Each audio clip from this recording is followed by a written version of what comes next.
Despite recent good performances, England cricketer Ollie Robinson will be dropped from future Test matches, potentially placing his entire career in jeopardy. Why? Because he called himself the N-word on Twitter 9 years ago when he was an 18-year-old kid, and now he's cancelled. Despite the fact that he went on a grovelling apology tour, which, imagine my shock, achieved fuck all, the ECB launched an investigation into Robinson's conduct centering on tweets he sent in 2012 and 2013, which included racist and sexist language. Why do these media reports never tell you what he actually said? I've read what he said, and you can read it too. Just search for his name on Twitter. It was basically a mixture of offensive jokes, which everyone under the sun was doing on Twitter in 2012. And apart from that, some lads banter about girls and a few naughty words. From an 18-year-old kid 9 years ago. Big fucking deal. But because of that, and because of spineless cowardice on behalf of cricketing authorities, Robinson's career may never recover. Now tell me again how cancel culture doesn't exist. The governing body will also improve its due diligence processes and possibly look to use an external company to vet social media accounts of new players.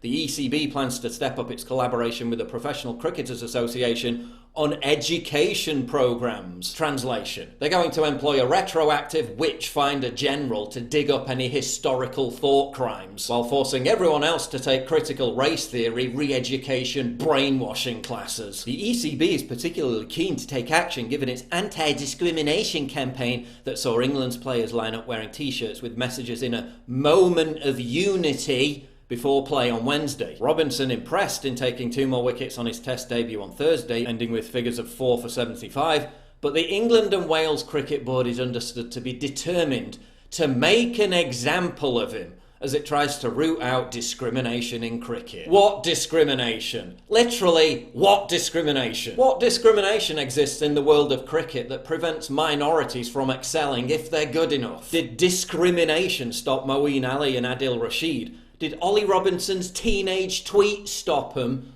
No, they're on the England cricket team. The only discrimination being exhibited here is the discrimination that says this cricketer can't be forgiven for posting silly tweets when he was 18 because he's white. That's actual discrimination. All because you want to make an example out of him to satiate the woke extremist mob who you cower and grovel to at the drop of a hat. Because you've caved to a puritanical cult that grandstands as the arbiter of moral piety, yet actually represents a malevolent, vicious beast. A sanctimonious conformity cult that purports to be under the thumb of oppression, yet can rely on the power of authority, official sanctions, and weaponized mob outrage to inflict actual oppression on others on a routine basis. That's what your moment of unity actually represents. Total subservience to that cancerous agenda. Which is why, just like Take a Knee, it should be booed by cricket fans at every available opportunity.